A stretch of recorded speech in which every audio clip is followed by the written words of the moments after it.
Hello everyone, कैसे हो आप सब लोग।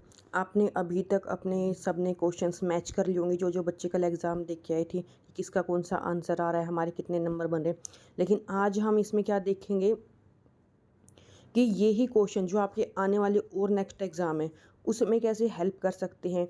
ये इन्हीं तरह से घुमा फिरा के कि क्या पैटर्न होता है, पूरा एक्सप्लेनेशन के साथ ये हम कोशिश करेंगे कि एक टॉपिक कंप्लीट हो जाए।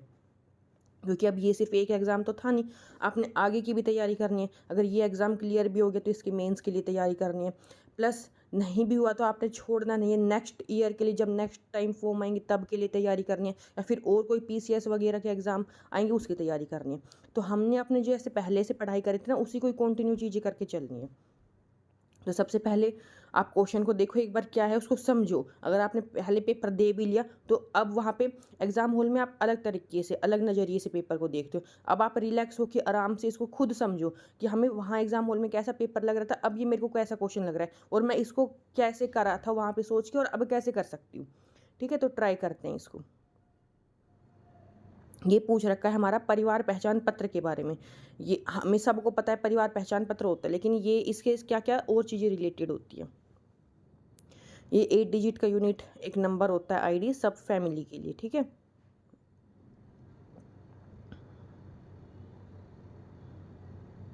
तो मेन इसमें एक तो हमने ईयर याद रखनी है 2021 प्लस 8 डिजिट का नंबर होता है और ये किसके ऊपर बेस है। तो इसमें हमारे दोनों के दोनों जो ये नंबर थे सही थे। हम देखो एग्ज़ाम में क्या करेंगे, ज़्यादातर हम ये सोचेंगे कि नहीं दोनों गलत हो ही नहीं सकते। हम इनमें कमियां निकालने की कोशिश करेंगे कि क्या पता ईयर गलत दे रखी हो, या ये वर्ड गलत हो, ये वर्ड गलत हो, या तो 1 सही होगा या 2 सही होगा। तो हम उस चीज़ में ना 1-2 सेकंड 4-5 सेकंड अपने वेस्ट कर देते हैं। लेकिन हम ये नहीं सोचते कि दोनों भी ये चीज़ें सही हो सकती है। और बहुत ईजी एकदम अच्छा क्वेश्चन है ये। अब देखो ये हमारा नेक्स्ट क्वेश्चन है, how many of the following GI कि जीआई टैग हरियाणा के पास कौन कौन से हैं। तो देखो फुलकारी, फुलकारी हमारा होता है पंजाब का, प्लस ये हरियाणा से भी रिलेटेड है। फिर देखो बासमती राइस भी इंडिया से रिलेटेड है, सिरसा के किन्नौ, फिर ये रोहतक की रेवरी। इसका आंसर क्या बनेगा, ओनली टू। एक तो जो हमारे कल के हमने एग्जाम में क्या नोटिस करा है, बहुत सारे क्वेश्चन मतलब कुछ भी क्वेश्चन दिया ओनली 1 ओनली 2 ओनली 3 ऐसे करके ऑप्शन थे। अगर देखो मैं ओनली 2 ऑप्शन पे टिक लगा रही हूँ, मेरे दिमाग में कोई और ऑप्शन 2 चल रहे थे तो भी मेरा सही हो रहा है। अगर मेरे दिमाग में कोई गलत भी था, मतलब गलत होते हुए भी सही होने के चांस है। तो इससे हो सकता है जो आपकी कट ऑफ है ना वो थोड़ी ज़्यादा जा रही, क्योंकि ईजी पड़ गया ना। मान लो मैंने फुलकारी बासमती या फिर सिरसा किन्नों को मैंने मान के 2 को किसी को भी और ओनली 2 पे टिक लगा दिया, माने तो दिमाग में मैंने गलत थे लेकिन यहाँ पे कोई और के चक्कर में भी वो सही हो रहे हैं। देखो मेन हमारा होता है फुलकारी, ये हरियाणा पंजाब राजस्थान के बीच शेयर्ड जीआई टैग है। फिर बासमती राइस हरियाणा के ये जीआई टैग, सिरसा के किन्नौ और रोहतक की रेवड़ी ये फेमस है लेकिन इनको ऑफिशियली जीआई टैग। अभी नेक्स्ट क्वेश्चन देखो, पावर इंडस्ट्रियल प्रोजेक्ट मैच करने किसको किससे करना है, गोरखपुर का और राजीव गांधी, महात्मा गांधी और दीनबंधु। देखो किसका किससे साथ होएगा, तो हम ये प्रॉपर देख लेते हैं। ये आगे वाले एग्जाम के लिए आप याद करके रखो। अगर किस मान लो अभी आपने मैचिंग का था तो हम मैचिंग में क्या कर सकते हैं, अगर मेरे को एक ऑप्शन नहीं पता है तो मैं उससे, या 2 ऑप्शन भी पता है उससे एलिमिनेट करके आंसर निकालने की कोशिश करती हूँ। लेकिन अब आपका क्या काम है कि आपने चारों के चारों याद करने हैं ताकि नेक्स्ट टाइम इन चारों में से कोई एक आए और सारे कोई नए आए ना। अगर आपने कोई और नए याद भी नहीं करे तो इन्हीं में से आप एलिमिनेशन मेथड का यूज़ करके और इसके आंसर निकाल सको। गोरखपुर यह फतेहाबाद में, राजीव गांधी हिसार, महात्मा गांधी झज्जर, दीनबंधु यमुनानगर।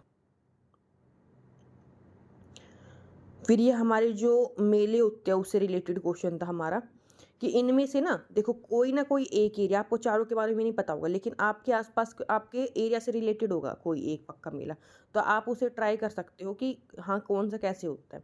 तो मसानी मेला ये गुड़गांव में होता है शीतला माता का, कपाल मोचन मेला यमुनानगर, गुगा नवमी मेला, गुगा नवमी देखो मेला का अगर सबको भी नहीं पता होगा ना तो हम सब घरों में क्या होता है, गुगा नवमी का फेस्टिवल मनाया जाता है मोस्टली घरों में।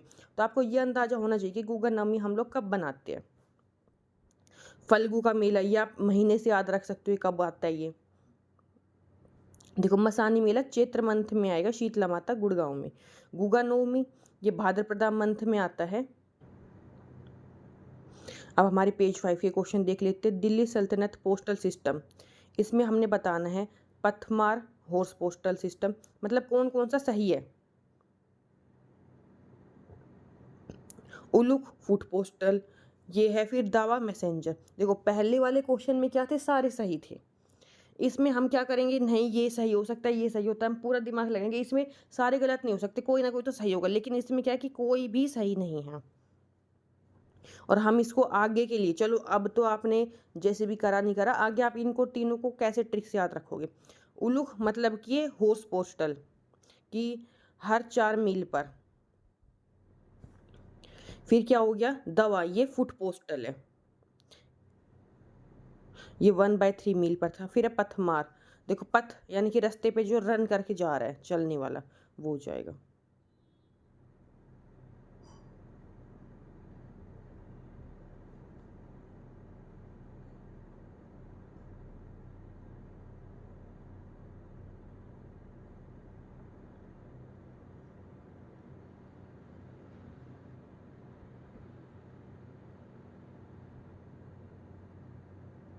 तो देखो ट्रिक आपकी दी हुई है, ट्रिक उल्क उड़ के जाना। हम उड़ के किस पे जा रहे हैं, घोड़े पे उड़ के जाते हैं।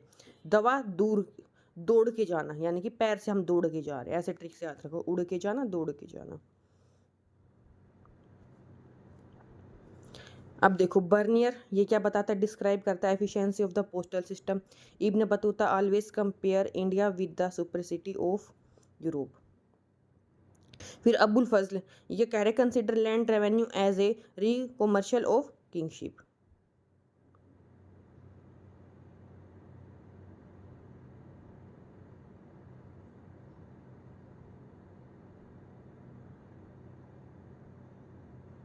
देखो बतूता ने तो कंपेयर करा था इंडिया को वो इन्फीरियर दिखाने के लिए, जबकि इब्न बतूता ने पोस्टल सिस्टम की तारीफ की थी। तो दोनों को एक दूसरे से एक्सचेंज कर दिया गया, तो आप याद रखो किसका कौन सा है।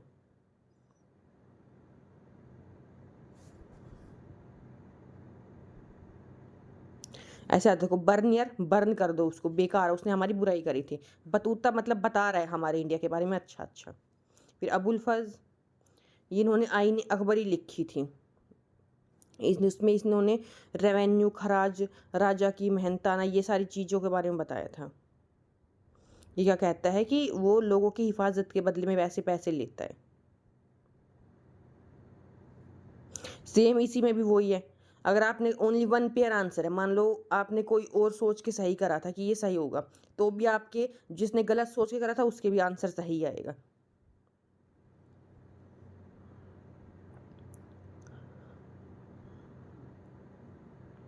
इसमें देखो ये हमारे तीनों के तीनों सही है।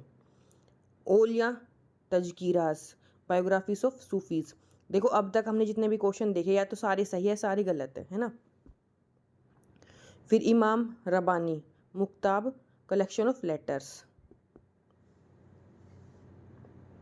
फिर फैज़ उल फवाद ये है कंजर्वेशन ऑफ सूफी संत।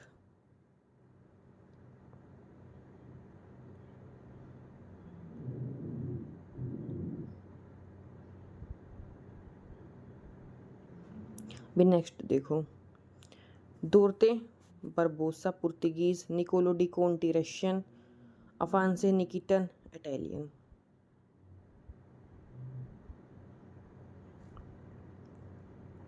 सिर्फ हमारा पहला पेयर सही है।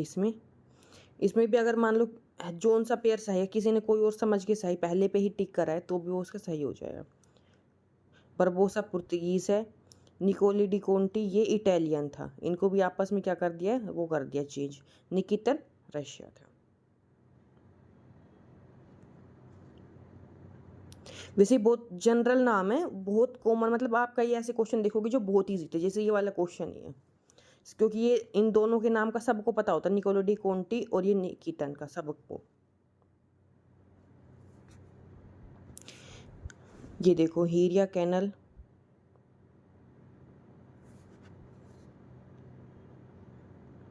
इसमें हमारे 2 पेयर सही है।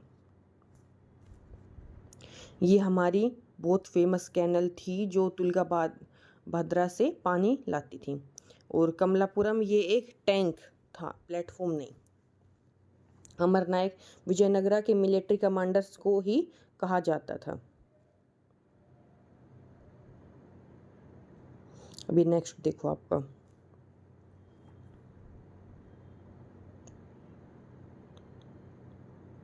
नलिवार दिवा प्रबंधम।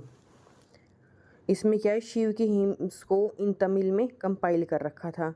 तो कौन कौन से सही है?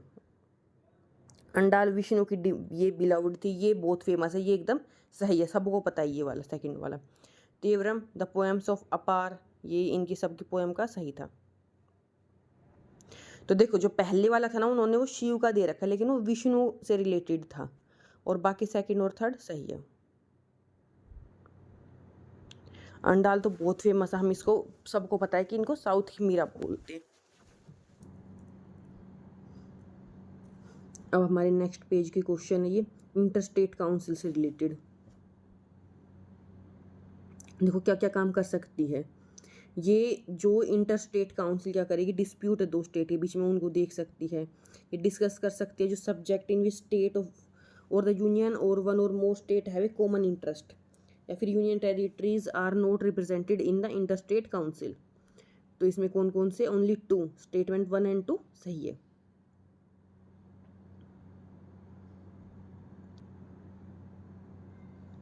अब इस क्वेश्चन में देखो, सेकंड वाले पॉइंट में यूनियन दे रखा है, देखो सेकंड लाइन में और द यूनियन, ठीक है, और थर्ड वाले में क्या कह रहे हैं, यूनियन नहीं इंक्लूड होते हैं। जब आप सेकंड में आपने सारी चीज़ बताई दी कि सारी चीज़ें यूनियन भी है, वन और मोर स्टेट भी है, फिर आप थर्ड में ये कह रहे हो कि नहीं इंक्लूड होती है, तो वो आपका गलत हो जाएगा।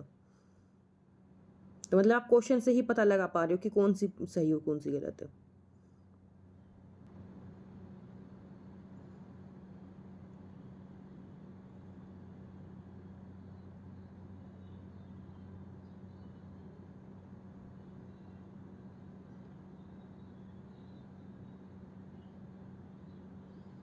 फिर देखो लॉ ऑफ मोशन, इसमें हमारी फर्स्ट सही है, एक ऑब्जेक्ट है वो moving with constant velocity has zero net force acting on it, क्योंकि अगर वो सेम स्पीड से चली जा रही है, अगर उस पर फोर्स चल रहा होता तो उसकी स्पीड कम होती जाती, ठीक है, तो ये सही है। एक्शन और reaction force act on the same body, ये हमारा गलत है। फिर large force acting for a short time can produce a large change in momentum, तो ये भी हमारा सही है। कि देखो आप खुद इमेजिन करो, मैं बहुत ज़्यादा फोर्स लगा रही हूँ एक छोटे टाइम के लिए, मैंने मतलब किसी ने, जैसे हम वो खेलते क्रिकेट खेलते, बैट बॉल एकदम से फटाक से हमने बहुत फोर्स लगाया, बॉल मेरे सामने किसी ने फेंकी थी शॉर्ट टाइम में, उससे क्या है बहुत ज़्यादा उसमें एक लार्ज चेंज आ गया मोमेंटम में, मोमेंटम ही चेंज हो गया, ऐसे इमेजिन करके करो।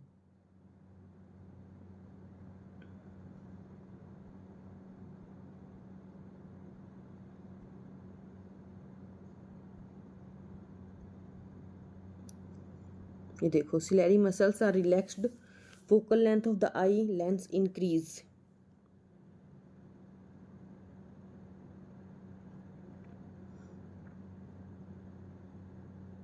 तो कौन कौन से सही है इसमें? आई लेंस थिकर हो जाता है तो हमें देखने में नियर बाई ऑब्जेक्ट डिफिकल्टी होती है। तो देखो ये 25-25 सेंटीमीटर वाला सबको पॉइंट पता है, फर्स्ट सेकंड अगर नहीं भी पता आप तो रियल लाइफ में ऐसे सोच के बता सकते हो कि हमारी देखो मसल्स रिलैक्स हो जाते हैं तो हम फोकल लेंथ हमारी इंक्रीज हो जाती है। आपने मतलब वो पढ़ रखा होगा ना कि जैसे हम धूप में थे और फिर एकदम से कमरे में गए तो हमारी आंखें क्या एकदम से दिखेगा नहीं, ब्लैक ब्लैक आ जाएगा, फिर जो मसल्स है ना हमारी कॉन्ट्रैक्ट मतलब खींचेंगी उसको, फिर प्रॉपर हमें दिखना शुरू हो जाएगा। तो जब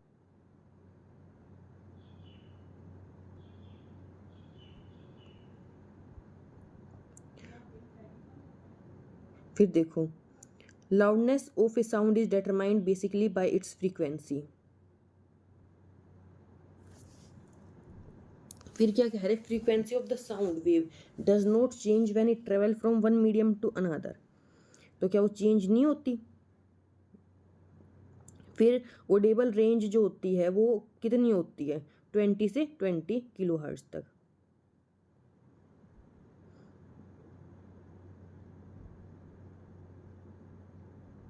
तो देखो फ्रीक्वेंसी से हम लाउडनेस नहीं बताते कि तेज है कम है, क्योंकि फ्रीक्वेंसी का तो आपने ऐसे डायग्राम देखा होगा ना ऊपर नीचे, वो ये नहीं बताता कि कितनी तेज आवाज़ आ रही है। सेकंड वाला सही है कि वो चेंज नहीं होती, थर्ड वाला भी सही है क्योंकि ये क्या बताते, लाउडनेस एम्पलीट्यूड बताता है।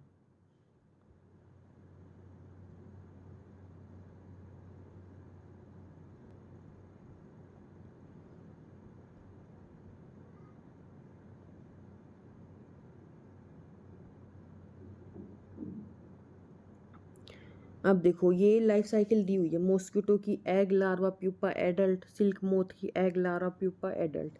तो कौन कौन सी होती है? कॉकरोच की egg nymph pupa and adult. तो देखो 1 और 2 सही है। इनमें दोनों में क्या होता है, एग लार्वा प्यूपा एडल्ट बनते हैं, लेकिन कॉकरोच में गलत है।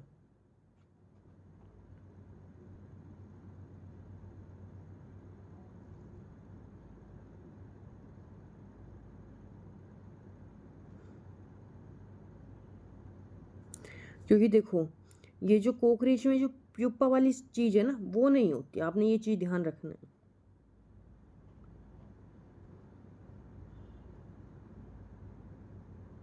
अब ये देखो आपका क्वेश्चन, ये तो बहुत ईजी है। राबी क्रॉप्स में कौन कौन सी आती है? वीट, ग्राम, पीस, मतलब ये तो गलत ही दे रखा है, दोनों इंटरचेंज कर रखी है। आपको ये सबको पता होगा ये तो कौन सी क्रॉप किस में आती है। सेकंड वाली सही है।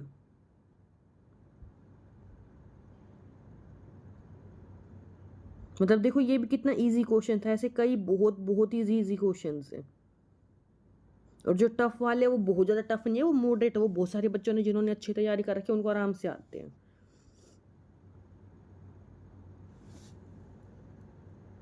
और देखो ये फर्टिलाइजर वाला भी कितना इजी है कि क्या कह रहे हैं, फर्टिलाइजर से हमें क्या मिलता है, हम मतलब उनको क्या देंगे पौधों को? नाइट्रोजन, फोस्फोरस और पोटेशियम। फिर फर्टिलाइजर में क्या होता है? Organic matter. फर्ट ये जो ऑर्गेनिक मैटर होता है ना, वो खाद, उसको हम वो बोलते हैं मैन्योर बोलेंगे खाद। फर्टिलाइजर जो होता है वो केमिकल होता है, ऑर्गेनिक वाला अलग होता है मैन्योर। दोनों में डिफरेंस ही ये है। तो इसमें सिर्फ 1 वाली सही है, सेकंड वाली गलत है।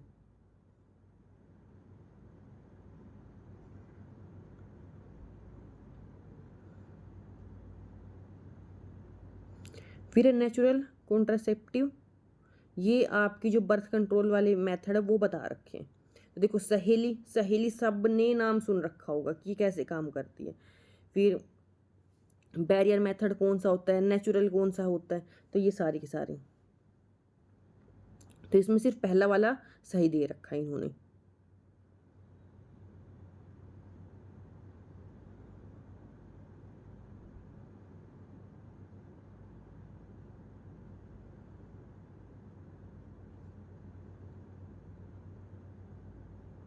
सहेली देखो एक ओरल दवाई आती है।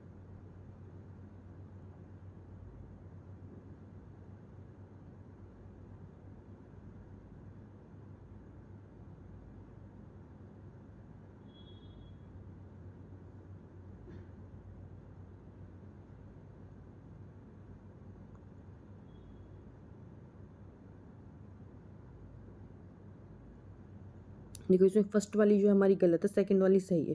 ये इंडिया का पहला मिशन था, क्योंकि इसमें जो ईयर है ना, वो इस एचसीएस में बहुत बार होता है, ईयर गलत करके दे देते हैं। ये 2025 नहीं है, 24 है।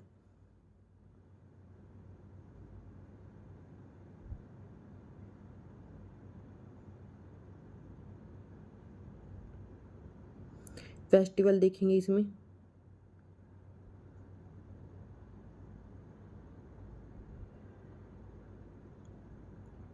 1 वाली स्टेटमेंट हमारी एकदम सही है। अगर आपको अब तक ये नहीं भी आते ना, तो फेस्टिवल आपको अब याद होनी चाहिए।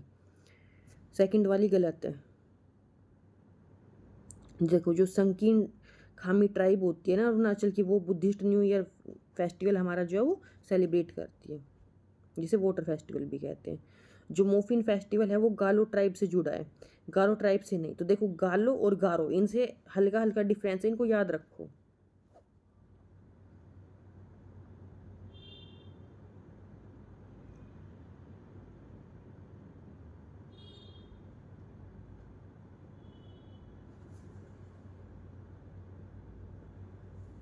तो अब हमने 20 तक क्वेश्चन कर लिए।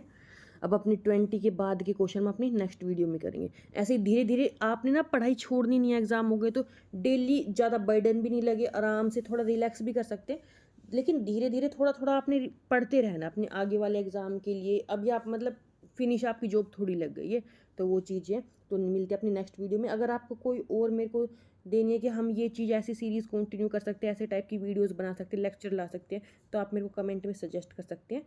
मिलते हैं अपनी नेक्स्ट वीडियो में। Okay, bye bye.